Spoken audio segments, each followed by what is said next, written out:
رغم اختلافنا في الشكل واللون والدين، إلا إن في حاجة واحدة دايما بتجمعنا، حاجة بتفضل شاهدة على الإنجازات والتحديات،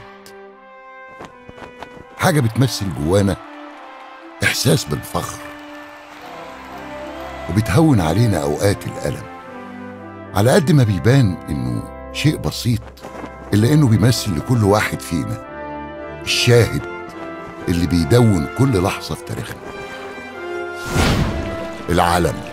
العلم ده مش مجرد قطعة قماش بترمز للأرض اللي بيرفرف عليها، ده منهج عمل وأسلوب حياة ورمز للأصالة والقوة عبر التاريخ.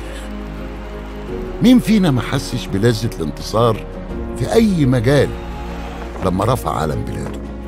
وكان العلم وهيفضل دايما كلمة السر، واللي يشوفنا واحنا أحرار وأقوياء يعرف إن ده ما حصلش بطريقة سهلة، لا، ده دم كتير سال عشان الرمز ده يفضل مرفوع.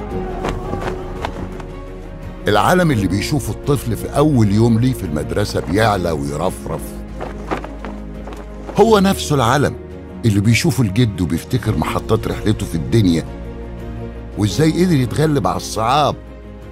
عندما أستعد للقاء ربي، ما هو المشهد الذي سوف أراه في النهاية؟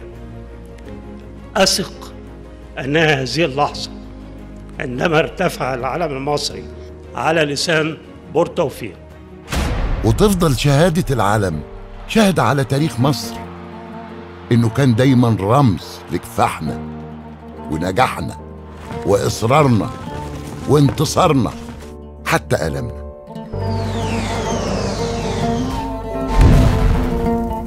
عام 67 لما تعرضنا للنكسة، الشعب خرج شايل العلم وقرر عدم استسلام.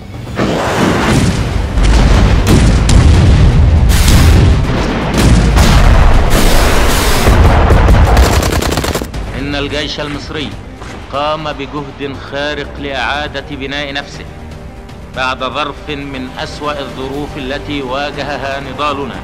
وتمكن هذا الجيش الذي ظن العدو أن أمره قد انتهى إلى عشرات السنين من أن يعود إلى القتال مرة أخرى في سرعة سوف يعدها التاريخ المنصف لهذه الفترة ضربا من المعجزات. بعد الحرب المصريين كانوا بيتبرعوا لبناء الجيش، والفنانين كانوا بيعملوا حفلات هنا في مصر وبره مصر عشان يجمعوا تبرعات لإعادة بناء الجيش. والدولة قالت إن لا صوت يعلو فوق صوت المعركة، عشان يوفروا للجيش لمعركة الكرامة واستعادة الأرض مرة تانية وعزتنا وكبريائنا اللي تضرر بشكل كبير في 67.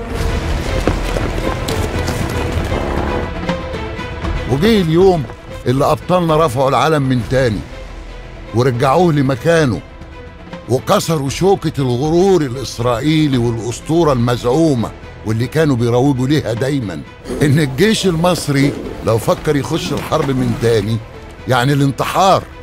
وعلى الرغم من إن التحديات كانت كبيرة، انتصارنا كان أعظم.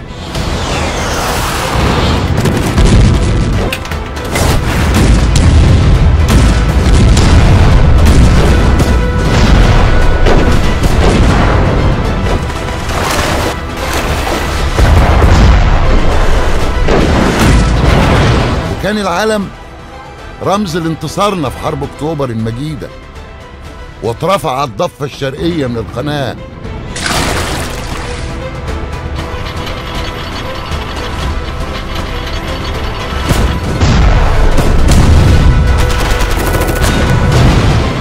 وشق العلم أيام الصمت والمستحيل، واستلهمنا منه عزتنا وكرامتنا في يوم اتجسدت فيه قدرة المصريين بدقة التخطيط وبراعة التنفيذ. عاهدت الله وعاهدتكم على أن جيلنا لن يسلم أعلامه إلى جيل سوف يجيء بعده منكسة أو ذليلة، وإنما سوف نسلم أعلامنا مرتفعة هاماتها عزيزة صواريخ، وقد تكون مخضبة بالدماء، ولكننا ظللنا نحتفظ برؤوسنا عالية في السماء وقت أن كانت جباهنا تنزف الدم والألم والمرارة. هو نفسه العلم اللي اترفع على أرض طابة معلنا عودة كل شبر في أرض سيناء لأحضان مصر الحبيبة.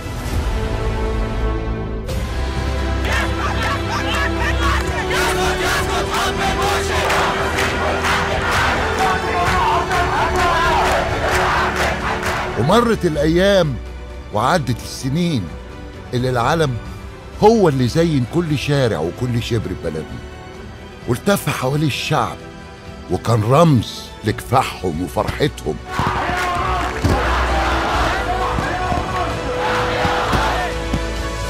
وعادت لينا مصر من تاني، وفضل العلم في ايد ابطالنا اللي بيحاربوا في سيناء.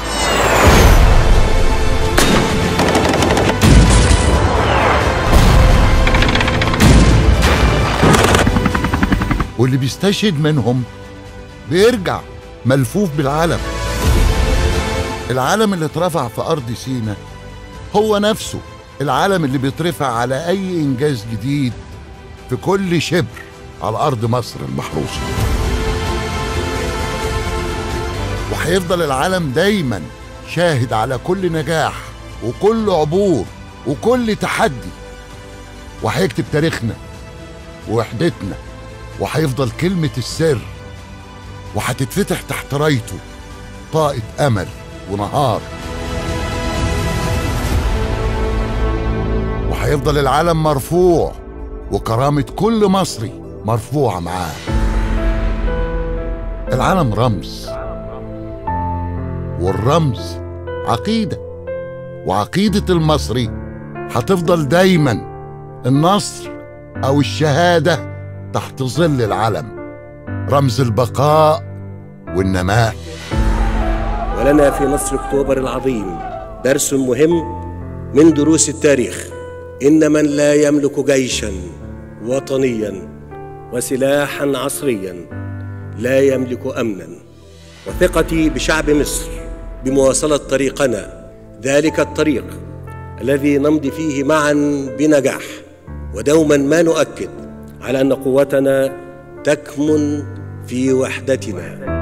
حكاية علم محتاج تاريخه يجي فوق مليار قلم، يكتب حكايته وقصته، يسرد بطولته وقوته. حكاية علم محتاج تاريخه يجي فوق مليار قلم، يكتب حكايته وقصته، يسرد بطولته وقوته. وازاي ولاده حبته راحوا عشان يحيى العالم، يحيى العالم، يحيى العالم، يحيى العالم.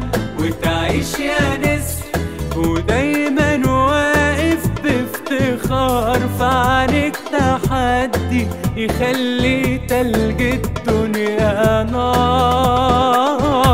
يحيى العالم وتعيش يا نسر ودايما رافع اسمها، اسود على اللي مسها، ابيض على اللي يحبها، احمر ده لون دم الشهيد اللي ضحى لمجدها.